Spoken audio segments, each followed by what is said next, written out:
Welcome to the Reality Revolution. I'm so excited today we have Peter Sterling. If you have ever listened to harp music, most likely you've heard of Peter Sterling. Peter Sterling wrote a wonderful book called Hearing the Angels Sing, and I absolutely recommend it. And I wanted to bring Peter on because in this book, he discusses his relationship with music and angels and spirit guides. And I thought it was just very enlightening and interesting, the journey that Peter had gone on in discovering this music and his relationship with the angels. And so thank you for coming on. Welcome to the Reality Revolution, Peter. Thank you, Brian, for having me. Reality Revolution. I love the name of your show. Well, thank you. I'm glad I'm a part of it. Appreciate that. You and I have a lot in common. You've been to Colorado a lot and California. We've lived in some of the same places, and so I'd like for the audience to know one of the things that I'm interested in. And anybody that listens to my any of my episodes, I always have music in the background. I love music. My friend Brian Larson of Metaverse, he creates very music similar to yours in many ways. And there's music, and then there's music. And there's certain kind of music that really touches the soul. And I've heard that sweet sound, that perfect song. And you talk about it a little bit in the book. Music can change our lives. I've even discussed with friends of mine, music might be what the universe is created of in its essence and in many ways. I don't know, so you had a journey, that your spiritual journey was through music in many ways. And so I'd love for you to tell us a little bit about your journey and how you started playing the harp and in general. Well, you mentioned my book, Hearing the Angels Sing, a true story of angelic assistance. And the book really starts out in my childhood because it's kind of it was a long series of events that led me to discover the harp. It wasn't just something that happened overnight. There were certain things that developed over time. One thing that was real pivotal for me was that my grandmother, my mother's mother, my Irish grandmother, she was a mystic.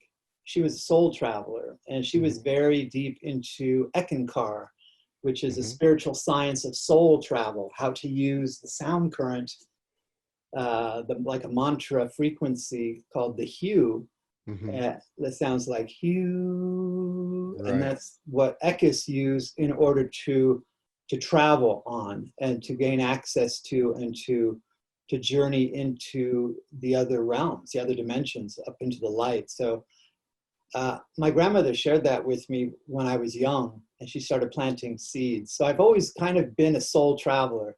And then I learned about soul travel. And then when I got older into high school and college, I started investigating and exploring different paranormal activities like, psychic readings, telekinesis, moving objects, things like that. But I was always very open as a child due to certain things that happened, which I write about in my book. But ultimately, I was led to come to Sedona in the late 80s. This was about 1988. It was just after the harmonic convergence of 1987, which was the Mayan calendar synchronization for the beginning of the last 25-year cycle of the Mayan calendar, which ended in 2012. Right. Right. So I lost my train of thought there. What was I saying? Well, we were talking about how you had discovered the harp, and then you would we were going through. You were talking about how you had discovered. Yes. You looked into psychic That's things. Right. Right. Right. So I was led to Sedona in 1988. Sedona really kind of came on the map in 1987 to the general public because of the harmonic convergence, and thousands of people came here, and then went out and started sharing stories of this mystical power spot. And I started hearing about it, and I just felt drawn to come here. So I made a trip, and the first time I drove down Oak Creek Canyon, I was just totally blown away by the red rock formations and the beauty and the majesty and the power and the vibration I was feeling. And almost immediately, there was like a strange, uncanny familiarity to what I was seeing. And this was before we had internet, so I couldn't Google Sedona. Right. I was just hearing stories, but so when I saw it for the first time, completely blown away, really brought like tears to my eyes. And I heard like inside, home, home. I was like, Hmm. wow. And I came into town and I met the most incredible people, these like glowing people with these huge glowing auras, like light beings. Like I'd never really met people quite like that before. Wow. And there was So this it's community of people that were living in this energy like that. And I immediately just felt drawn to it. I was looking to make a change. So I ended up moving to Sedona and started to explore the backcountry outback here into the canyons and the power spots here. And what I discovered is an extraordinary silence that lives in the canyons, especially back in those mhm. days, because we didn't have helicopter tours and ATV quads buzzing all around. And it Right. was very quiet out there before cell phone towers and all of that. So it was really, the portals very, very strong and open and very clear. And so I immersed myself into the backcountry and hiked by myself and would just find places to sit and practice meditation, yoga, Hmm. breathing techniques, chakra clearing. You know, I was doing a lot of work out there, and the canyons really became like a birthing place for me, because when you go out into the canyons here, like Boynton Canyon, that was a major Hmm. spot for me. The canyon walls kind of, they come around you and they kind of enshroud you, and it's like a, Right. and they embrace you. And I just felt very safe there. Like this was a sacred place. And this place where I laid myself many times on the ground and just cried even, because there Wow. was such deep healing taking place as I was preparing myself to move forward in something. I had to clear the past. You know, we have to let go of the past and clear out all the blockages from the Right. past and all the baggage we're carrying, you know? So I did a lot of healing work there, but then I came into a place of supreme silence in my meditation there. And I was being guided by an inner voice, like my spirit guide or my higher self was, I could feel my a spiritual presence guiding me. And I was just guided to just go deep, deep, deep into meditation. Go inside, and that's where you're going to find the answers you seek. You'll find the light there. So that's what I did. And meditating in the silence of the canyons was so supreme, and still is, Hmm. that it allowed my mind to completely kind of come into just a state of just tranquility, just like peace, like a, you know, a mirror-like finish on a pond, you know, just very Right. stillness, what the Buddhists call emptiness. So I just created just a very empty space in my awareness.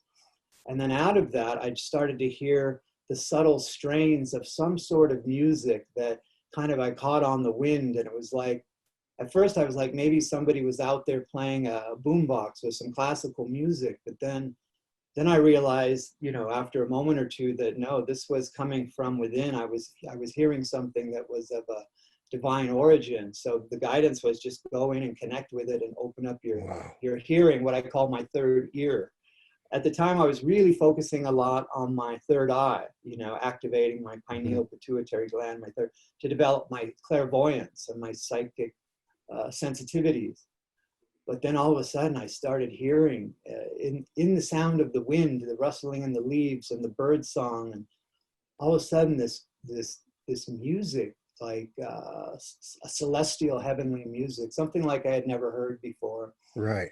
And it was symphonic and just grand and majestic. And the more I tuned into it, the louder it got. And I was just being guided to just go inside and go right up the central pillar of light, right out the top of your head, go into the light, Yeah. you know? And so Right. that's what I did. And, and I was just really lifted by this energy and by this vibration and this sound current.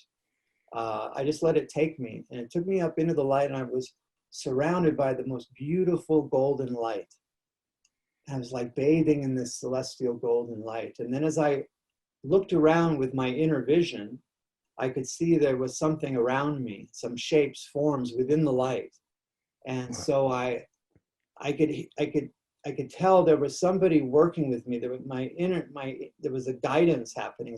They were kind of helping me how to see in the inner planes, adjusting my focal points within my, you know, because it's a little different than physical eyes. You have, when you're Right. using your third eye, you have to tune it and sharpen it and know how to just get that right focal length so that you can see into the higher planes or into the inner dimensions. So that's what happened. And then all of a sudden I could see, bring him into focus, that these shapes and forms were indeed angels. I was surrounded by a group of angels. I estimate it was kind of a small flock. It was like 10, 11, 12, probably, you know, something like that. Yeah. And what's really amazing is these first angels that I had this direct encounter with, they were the cherubs. They're little chubby baby ones that Right. you see, you know, painted on the Sistine Chapel. And I was like, oh my God. At first I couldn't believe what I was seeing, because I had no experience of angels. I had seen them in art, but I thought, like most of us, maybe they're just a figment of somebody's imagination. But then there they were, lo and behold. That was a turning point in my life. Like, wow, you know, like angels are real. Like, Wow. they're real, you know? Right. And so that started a connection I developed with this group. And immediately we developed a telepathic communication. So, and I write about how that happened in my book, but Right. so we could communicate. And once we realized that, the angels got extremely excited, because it's not often they get to have a direct circuit of communication with a human being, you know, like they Okay. did with me. And so this conversation ensued, and these journeys were facilitated with me. I was experimenting a lot and using, in a sacred way, ketamine, Right. You wrote which about now that in the is book. Yeah. legal. Now in the United States, they have ketamine therapy sessions you can do. We have that here in Sedona, where you can work with a therapist and you can lay back in a zero gravity chair with some headphones and a blinds on your eyes, and they will administer ketamine to you, and you can go on an interdimensional journey for 45 minutes. Right. That's now legal in the United States. So, but when I was doing it, it was illegal. Right. So it I was wasn't really aware kind it of, was legal, so that's yeah. interesting. So it Yeah. was, yeah, it's legal now. So, so it was kind of outlaw stuff, and it was very on the edge. And I had a lot of experiences with it, but every time I would do it, I would leave my body and be on the other side, and this group of angels would be waiting there for me. And they would take me on all Whoa. these journeys and show me all this stuff within their domain, the celestial realm, within the angelic realms. Just the most beautiful, sublime, kind of refracting colors and textures. But then also like incredible spires and temples and things that they create out of what they told me is called akash, which is like, it's like akashic etheric material that Right. they can, like we build here on the earth with very dense, you know, Right. three-dimensional physical materials to build with, but up there in the higher planes, in the causal planes, is where the temple, the golden temples of wisdom are there. And Oh, oftentimes if you can become an adept meditator and a soul traveler, you can right. visit these places, and you'll commune with other students, or what they call shelas, that are beings that are also projecting through meditation up into these higher plane temples. But then also after, when we leave the physical body, of course, and we pass into the next realm, there's an opportunity there to travel and go to these sacred learning spaces up in the higher planes. Wow, that is amazing, and I love when you talk about that in the book, and it just blows my mind. And if that was happening, there's so many questions that come to mind. You want to ask these angels, you know, Yeah. what they do and their history and and how much information, aside from the musical part, have you been able to acquire from them to learn more about who they are and what they do and how they work? Yeah, there has been a lot of kind of wisdom and insight shared by them about the spheres with which they exist, and Hmm. some of the physical dynamics, or the kind of the quantum metaphysical dynamics of those realms. But one of the main things is that I also work with them is that they, right before 2012, I received a communication from them to put together a multimedia presentation, which I call Keys to the Kingdom. Hmm. And so I have a unique way to synthesize multiple data streams through ancient tradition Right. into a one, and show different pieces of these different culture or different traditions, religions and whatnot, and show how they're all unified and they all correlate to each other, and kind of to synthesize them together to see the interconnectedness of all this. So I have a slideshow of about 100 and maybe almost 200 images that I show. And it's interesting you should ask, because I was just this morning in my yoga class, it was like I got a message that I should do my presentation online again, because I sometimes do webinars and stuff with it. Right. But oftentimes I like to travel and do real workshops for the afternoon or evening, but we're not doing so much of that right now. So I was thinking, but what's really cool about that presentation, the angels helped me to do it, is when you view the slides and the way that I present the information, it like triggers all people's codes, and it plugs in connections, and they see, because I work with one of the great Hermetic principles, which is the law of correspondence, the way all these things correspond to one another. So this is really important, because we've got all of this information out there swirling around with people. But there's a unique way of working with the angels, because the angels live within the unified field of oneness. Right.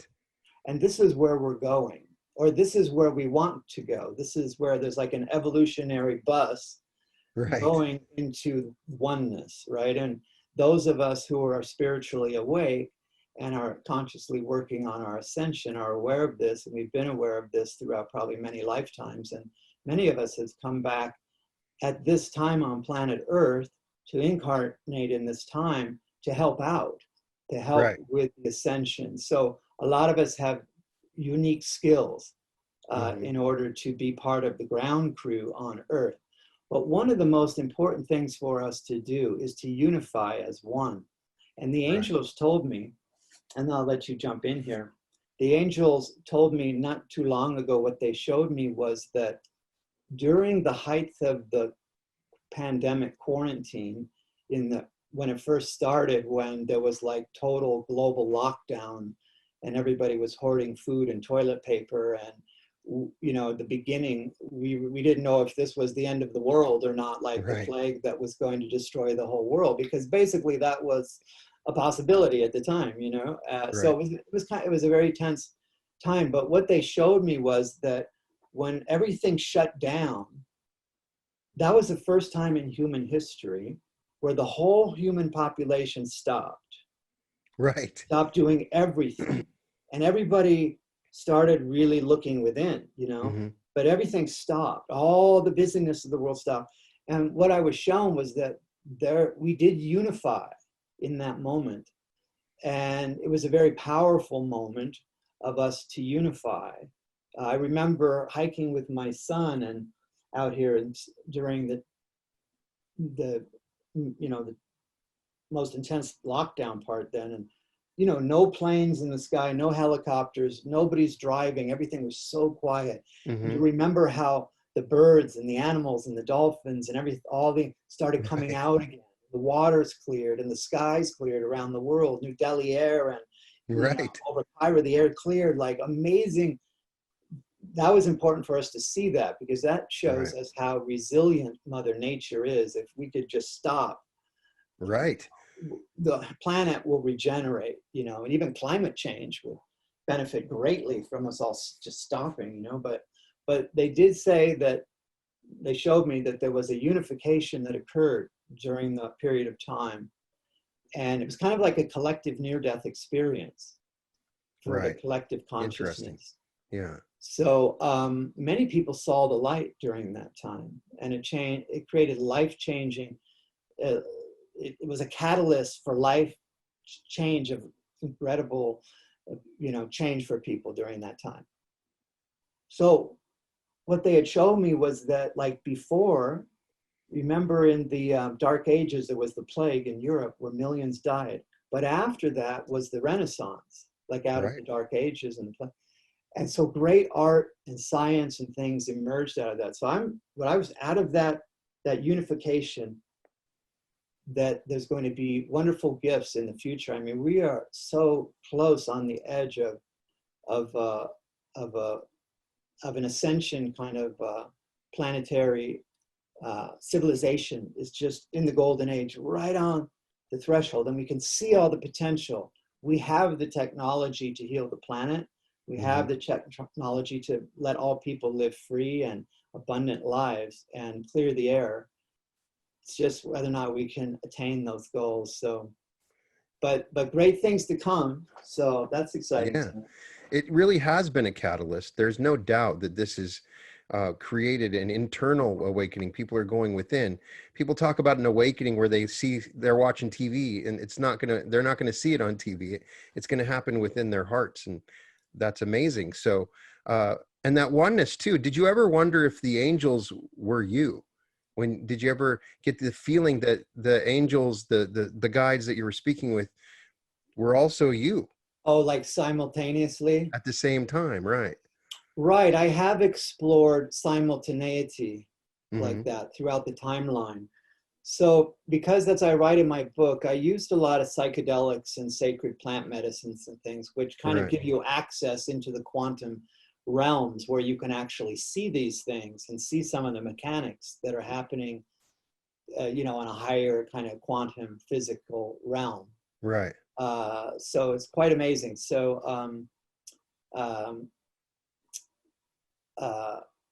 one of the main thing, though, that the angels always bring it back to, and to keep it simple, it's just about the love.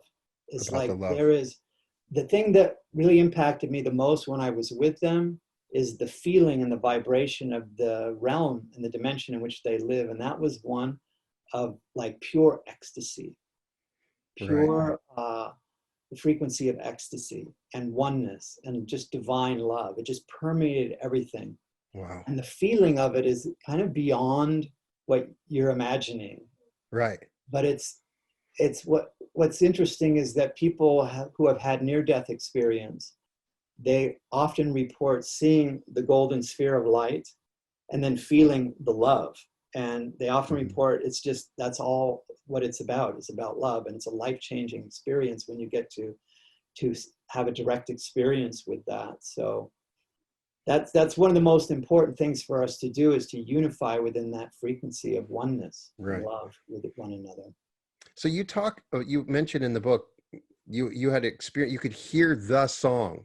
Yeah. There's not many, there's actually one song. Well, that's what they told me. Yeah. And I thought that was fascinating because I that feels right to me, that there's this, I've dreamt about it. I feel like at times there's this one song, and we only hear, when we're playing songs here in this density, it's just fragments of that one song. Right. The way they described it to me, okay, so is that they called it the song of creation. Right. And that in ancient times on the planet, in different ages, people heard the music, heard the celestial music, and that just harmonized the whole planetary sphere, because all the people could hear it. We still had access. It was kind of in a rarefied state, perhaps before the fall, like in the garden, in the original purity of the planet where the beings got to live there.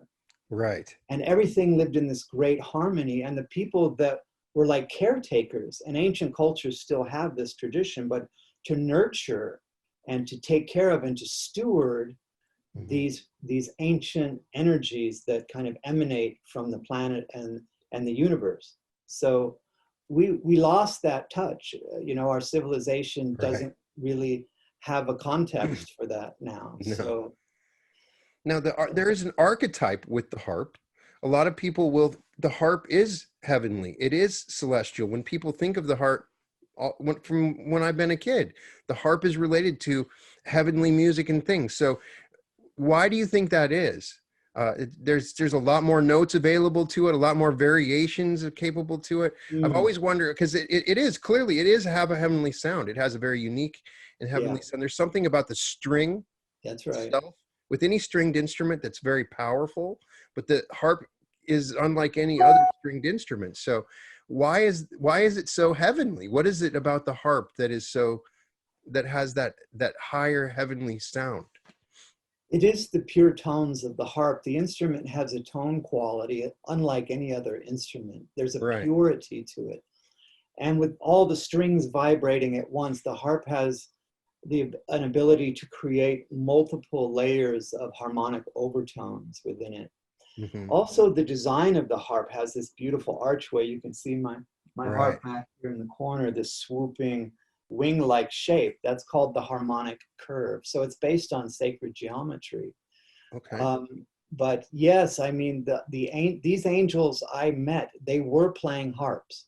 The cherubs that I was with, they were playing harps and flutes Wow. and violins, just like we see Right. painted in the great Renaissance art, because a lot of these artistic masters were having visions of them too, because the angels always come and help us during these times, during these transition times, to help humanity and to help to sprinkle their little magic dust to help us make it over this threshold into the golden age. We have a lot of celestial, we're not as isolated as people may think. There's higher beings and intelligences around, surrounding this planet, observing and watching, all the way up into the angelic realms, into the hierarchies of the celestial spheres. They are watching and observing what's unfolding on Earth, because what goes on here has great repercussions throughout the greater universe, apparently. So apparently, we're really like in the 0 point of at this point in time. It's a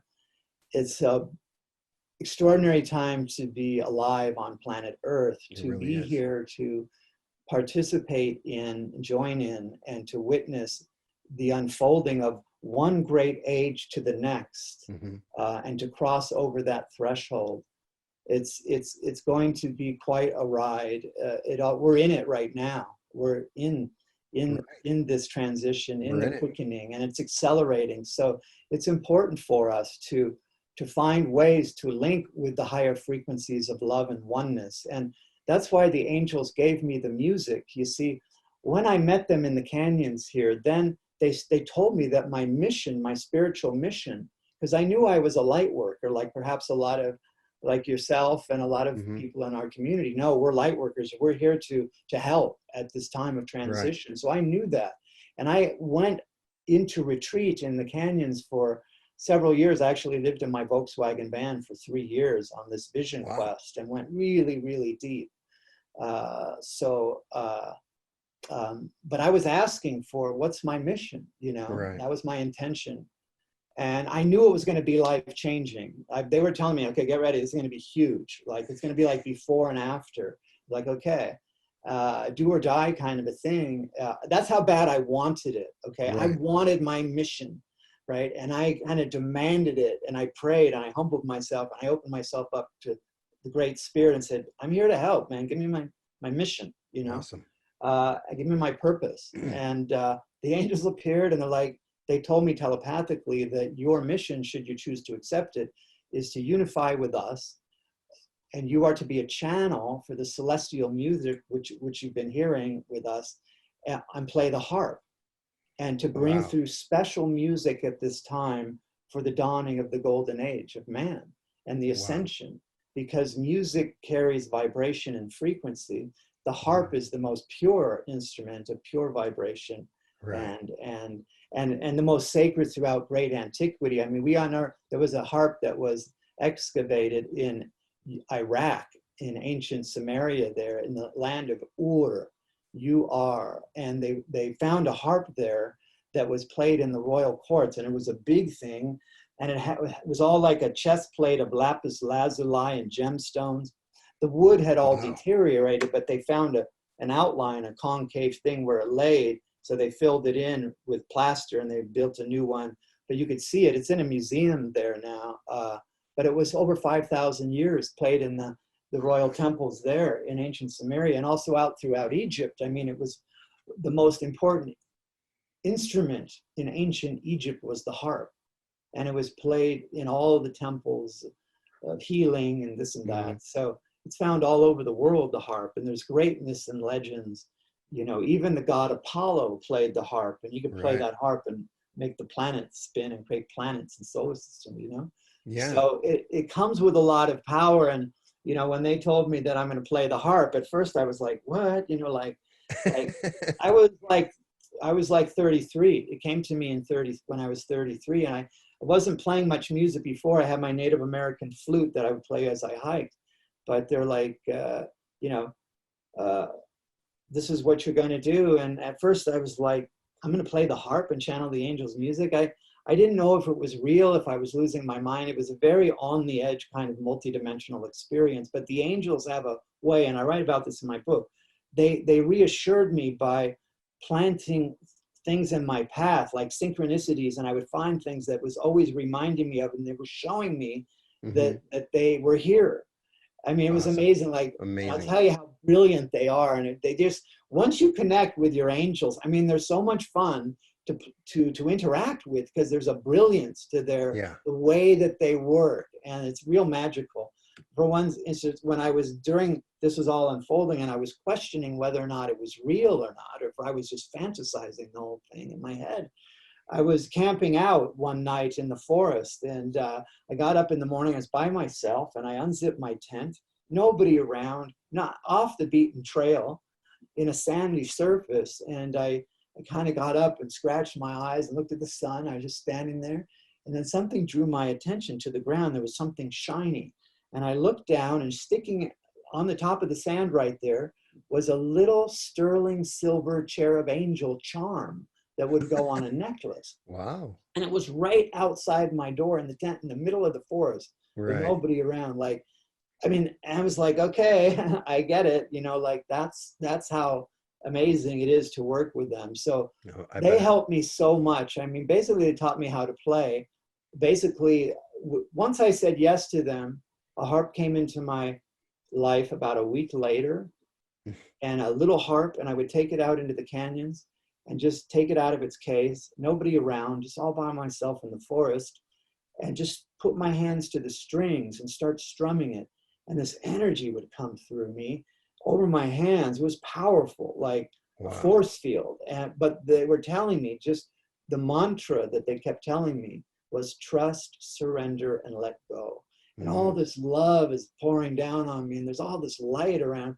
I'm like, this is great. I'm going to just let go with this. And my hands would just start moving on the strings by themselves, like I had been playing my whole life, kind of a thing. And I could actually just completely let go, and my hands would just start moving on the strings like this, like channeling. Something was animating my hands on the strings.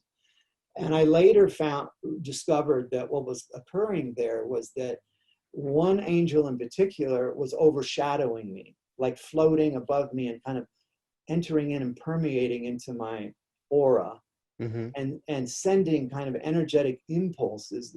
Overshadowing is an occult term where we can call on a spiritual entity, like a great teacher of mathematics or music, whatever. You can call on them, and they can hang out with you, and you can receive impressions from them. It's kind of like overshadowing, and you can go in the work. So I was kind of overshadowed by this angel. At first it was like this, and I was like, wow. And then eventually, as I got more comfortable and I let go of any kind of fear or resistance, and I completely surrendered, what happened was this angel just like completely would come into my body and just like play through me, and I would just go into this realm. When this was happening, the vibration was so high. My hands would be shaking. My eyes would be pouring out tears like water, not like weeping or anything. It was just like my eyes were like fluttering, and tears pouring out, and just beads of sweat dripping out off of my forehead and under my armpits. It was like total fire, like high frequency, intense vibration. This is why it was very important for me to do all the clearing work before I made this connection. So I was being prepared for this, because it's not like you just decide, okay, I'm going to go channel the angels now. I'm going to call forth a high dimensional light being to play through me, like, and your nervous system is a wreck, right? Like, no, you cannot handle it. So that's why I had to do a lot of fasting and cleansing and healing work and chakra work and chiropractic and sound therapy and axiotonal therapy and network chiropractic and cranial sacral and all these things to bring my bodies and my nervous system and fortify it and strengthen it right now, so that we can see higher vibrations. This is what I'm doing right now, by the way. I'm on the 8th day of a juice fast cleanse to once again cleanse, because it's very important we really do work on our physical body, on the physical temple, to make ourselves strong for the times ahead, because we're just getting started, you know, with everything that's coming down.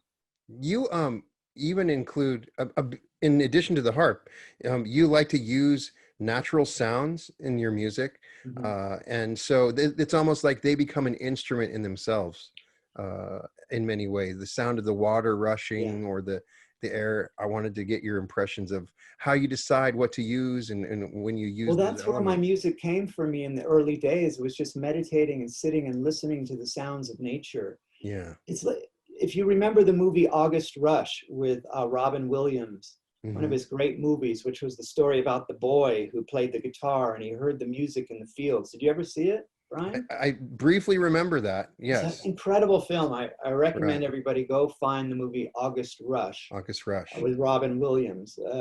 But it's a story of a young boy who was wandering in the fields somewhere in the Midwest, and he heard music in the grass and in the trees and the bird song, and all of a sudden he started like swirling around him, and he heard this whole thing, and then he went on his life journey. He ends up becoming a conducting at Carnegie Hall with this music that he just channeled and wrote these great symphonies. And Right. it came from hearing the music. So I often draw reference to that, because that's basically what happened to me sitting out here 30 years ago and Yeah. listening deeply into the sounds of the wind and the bird and the trickling of the stream, and seeing how all of this harmonized perfectly.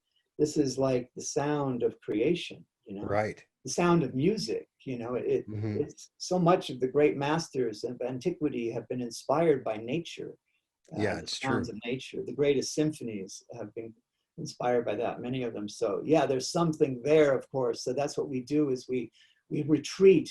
This is part of the hero's journey. Okay, so, Right. and this is my new album, Sanctuary of Light, is about a Hmm. journey into the forest, a sacred journey where you discover an illuminating truth of your soul awaits you in the depths of the deep and sacred forest. And Amazing. it's a place we all must enter. We all must walk the path alone at some point into the deep wood and find a place to sit and just be still and listen and feel deeply and Yeah. open ourselves up to a higher power. That's what can take your life and inspire your life to a new Wow. level.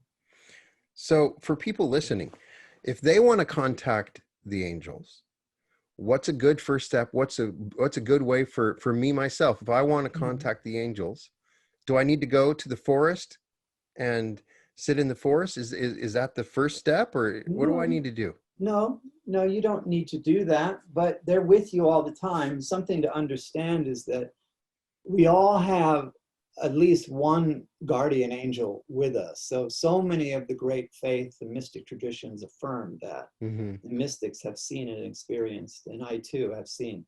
So there's always like a guardian angel with you. And this is a kind of an overshadowing higher into spiritual intelligence that's with you. And they're like helpers. Their main goal is to help us to reunite with our soul, with our divine self, or with our I am presence Hmm. within, to make that connection with something divine. Because look at the problem with humanity. So the majority of souls are wandering aimlessly on this physical world that's Hmm. floating in deep space around a star, and are lost in the depths of materiality and the Yeah. illusion of what's being projected onto their consciousness from the television set and the media, and they're confused and they're lost in a house of mirrors. And how are you going to find your way out of this maze of illusion? All the great Yeah. mystics have told us the world is illusion. The problem is because here in this dimension, in this world, in the third dimension, we live in duality and polarity. So our mission is to transcend the duality and to go up into a higher state of consciousness, to ascend collectively Hmm. into a higher state of consciousness where we can unify as one. Now, Right. there's a lot of people on this planet that are striving for that now, and there are many others on the planet that don't want that, and they are Right. trying to separate us and pull us apart. They're trying to deunify us, Hmm. right? And to create more separation and polarity. So there's a choice being made. We are really at the crux. We are at an alpha and omega point on the Hmm. time-space continuum of this evolutionary journey of humanity upon planet Earth. Hmm. We are reaching a nexus point of great importance and great potential here. But what many tradition streams have shown us is that there's going to be a separation will occur. Those who want to go on to a higher plane, to live in the unified field of oneness, will have an opportunity to do that. There's going to be it's like a coming together and a pulling apart at the same time. It's Right. very interesting. It's a holographic overlay. So this is part of the ascension prophecy into the golden age. It's like right? mitosis. It's like a cell separating into two. Yes. And it's it feels like there's the service to others, people that want to be of service, and then there's a service to just themselves. In many ways, I mean, there's a lot more ways for us to define these two groups, but it feels like exactly like you said, and that's fascinating that you said that. So you asked about tools. What can we use? Yeah, what How can we people connect with their angels? So Right. let me just touch on that quickly.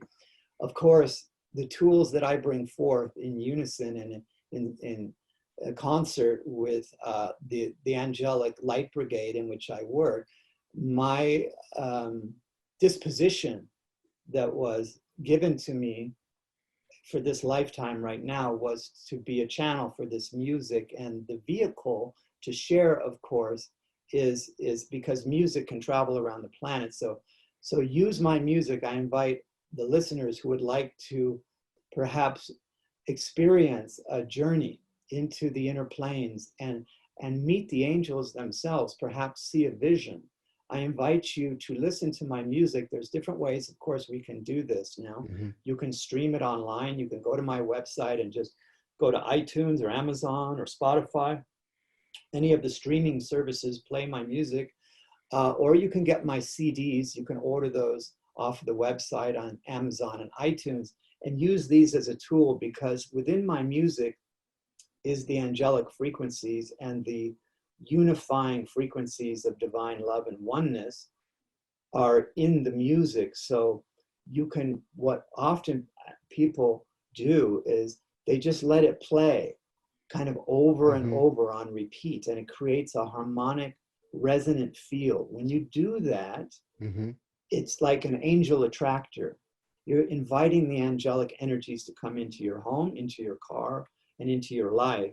My music is a portal to allow them to come in, and also to allow you, if you close your eyes and visualize and use your imagination, you can go on these beautiful journeys on my music. And that's the way I create it.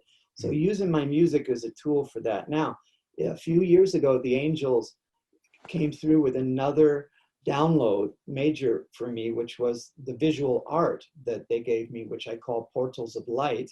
And people can see that on the website too, under the art tab.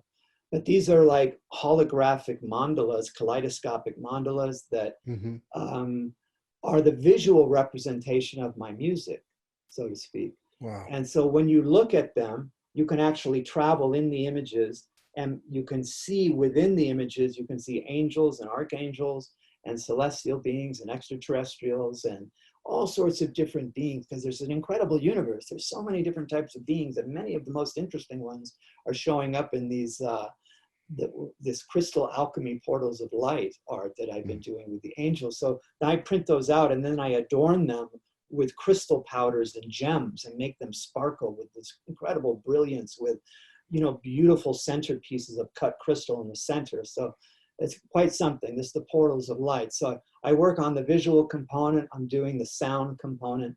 And then, of course, with my clients here, I also work on the land. So I do Jeep tours here. So if any of your people in your community are coming to Sedona, please look me up. I do really specialized personal guided tours into the power spots and the ancient canyons here. It's a wonderful experience. That's called Sedona Sacred Land Journeys. That's what I offer. And then also in my home, I invite people to come to my home and view the art. And then sometimes we do hands-on energy healing and activations where I actually do crystal bowl sound healings and tuning forks. And I use gems and crystals laid on the body and do a whole light body activation thing. It's pretty cool. my That's wife how we play here in going Sedona. to Sedona. We just got married and we're going to probably spend our honeymoon in Sedona. Oh, So well, I'm going please to come. definitely be taking you up on that. I look forward to that. We'll have a great time. It'll be Yeah. wonderful. That's very wonderful. And I love that. And so there is something about sacred geometries, as you have mentioned a couple times, Yes, that seem to communicate higher levels of information. that's right. And you find yourself seeing them, and you notice that too, right? Well, I'm surrounded here. You can see if I turn my computer here, you can see in Uh-huh. my window, I have them sacred geometries hanging there. And I'll Right. show you what I work with So here. you saw a lot of that when you were seeing the angels? Oh yeah, yeah. I mean, that's all part of the codes. It's all like codes. Would be codes. So like here's a geometrical sphere. This is Hmm. called the Gaia sphere in sacred geometry. And this is like the geometry that surrounds planet Earth. And like here's another little star. Like this is a tantric star in Right. sacred geometry. And they're stellated platonic solids is what they are. So this is like a dodecahedron or octahedron. No, not an octahedron, dodecahedron or icosahedron, I forgot, that has points coming out from the faces of that platonic solid. So it's stellated into a star. But so these have within it, these forms actually carry information. So these are wonderful meditation tools. Now, why do I know that? Okay, well, there's great tradition in this. For instance, like in India, everybody's into yoga now. So one of the great yogas is the yantra yoga, which is where Hmm. you meditate on the sacred symbols. And those will affect your brainwave state. They activate your brain in a certain way, the geometries, and then you can access higher states of consciousness. Or sometimes in the tradition in India with your guru, is that in your meditation, people often start seeing shapes like this or different shapes. Right. And then they tell the guru, hey, I was seeing this shape or this form. And the guru knows, oh, that means that you're at this dimension of awareness, right? It's kind of a Right. sign for where you're at, and they can decipher it. So yeah, these are wonderful to use. I'll show you one of my favorites here. I know we're running out of time, but this is what I like to do. I like this one here. I forgot the name of this one. And this is from the work I did with the template. Is it a Merkaba? It looks like. It's like a Merkaba, but it's different. Once again, it's very similar to this one. It's got almost the same Right. platonic solid on the inside. But see, these you can just spin them. And, Hmm. you know, the Merkaba field around us is a star tetrahedron Right. that, you know, as you get familiar with it, then you can interact with it and you can ultimately spin it at varying speeds to activate your personal light ship that you can travel Right. in your meditations into other dimensions, which I've had direct experience doing that. So these are very powerful. These have made a big impact on me playing Yeah. around with these shapes and forms. I can tell that there's definitely that's an important part of the next level of ascending is understanding these and connecting to these sacred geometries. So I just Yeah. wanted to go ahead. Yeah. Well, I was going to say these transcend the logical mind. You don't even have to know. The idea is just to, and you can go online and look at sacred geometries like the flower of life, and just by observing them and opening up your mind, like your third Hmm. eye, into your pineal pituitary gland, these carry frequencies and vibrations emanate off of these things. These are very powerful shapes that have inherent vibration and frequency to them. So, Wow. and the pineal pituitary gland really responds to them because we're pre-encoded in our DNA. That this was pre-encoded by the Creator, the masters of the universe, the lords of light. They planted these seeds within our own neurocircuitry and our DNA and our cellular structure, that when the time was right, we would be called upon to activate them and to use them to go to the next level of consciousness, Wow. to make our next evolutionary leap. I mean, this is what we are on the verge of. You have to Right. understand, we are on the verge of a major A major. evolutionary leap for mankind. So It's very very exciting. potent and exciting time. So I know a lot of people are going through a lot right now. Life circumstances are changing, jobs are changing, homes are changing, relationships are changing, financial circumstances are changing, everything in a great state of change and flux and chaos. It's very important to do your spiritual practice every day and focus on your breathing and connect with the inner light. And you can just start, like I said earlier, listen to my music, check out my videos on YouTube. I have a link on harpmagic.com, my website, and look at some of the visuals that I'm putting together that correspond to everything we've been talking about, and just really focusing on seeing the golden light. And one more thing, if people really want to connect with the angels now, the music's going to help to create that resonant field. And you speak to the angels from your heart. You send them your love frequency and let them know, and start a dialogue with them. You can even say, hey, angels, if you're really here, can you give me a sign? It can be very playful and simple. They're very playful. That's why they look like little babies. You know, the cherubs, they're look like little babies, but when you look at their eyes and their face, they're old souls. They're old, yeah. They are old souls.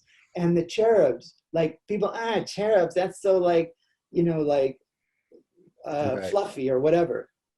In angelology, the cherubs, they're a very high order of angels. They exist closest to the throne. They exist, this is an ancient tradition of angelology, and through the Bible, the cherubs, they're like fire. And they exist, they dance in the flames of the throne of God. So that's what they saw me. When I was with the angels and I saw the golden light, the great sphere of golden light, the angels told me, I said, this is it. This is God. This is the source of all love and light in the universe. This is the wellspring. And this is exactly what people that have had near-death experience say. They went to the other side. They saw the ball of golden light. It was pulsating pure love, and it was God. God is a ball of light like our sun. That's why the ancients worshiped the sun. The Inca, the Egyptian, they knew that the sun, our sun, is like a portal into the great central sun. So, you know, find that ball of golden light in the middle of your forehead and open your heart and call it in, get that connection, then travel up the central pillar and reunite with your I am presence, your rainbow body of light. You just sit and just clear your channel and allow your consciousness to just float up. If you use my music, it will help you to do this, because it will open your system and open your heart. And then you're going to call in the angels, and then this shimmering golden light is going to come, and you can just and you'll see it. You'll see the heavenly vision. So we're almost done, but I wanted to see if you could bless us with a little bit of music to end this wonderful interview. And so we can add some higher vibration to what we've been doing. So so do you want me to just play for a couple minutes and I'll stop, and then you can do a final closing? Sounds great. All right. So I'll just play. I'm just going to free play, just in this energy we've been talking about. I'll call forth the angels for everybody right now. If you want to close your eyes, we'll just take a quick little journey for a couple of minutes.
Going up now, going up into the light.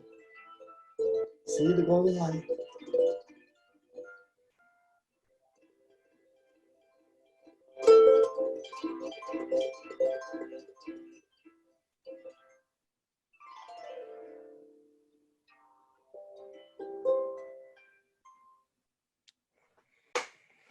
Thank you so much. It's been an honor to speak with you and to bless the reality revolution with your music and knowledge. I want to thank you once again. Everybody can go to harpmagic.com, and your latest album is The Sanctuary of Light. And so thank you so much. I've learned so much and can't wait to sit around and listen to some more of your music and bless the house with this vibration. And so thank you, and keep doing what you're doing and blessing the planet. And I'm speechless with everything I've learned. Thank you so much. It's been a pleasure to be here with you, Brian, on Reality Revolution. So thanks for having me. Thank you. Blessing to everybody. Been a pleasure to be here with you. Blessings. Take care. Namaste. Well, welcome to the Reality Revolution.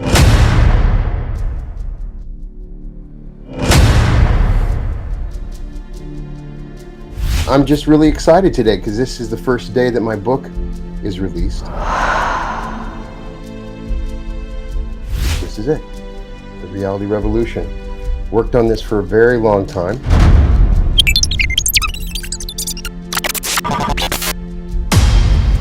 So many of the things that I discovered along the way, and I was excited to share it with everybody. Tell you a little bit about it. I'm like everybody else. I'm interacting in the world and starting to realize that my thoughts created reality.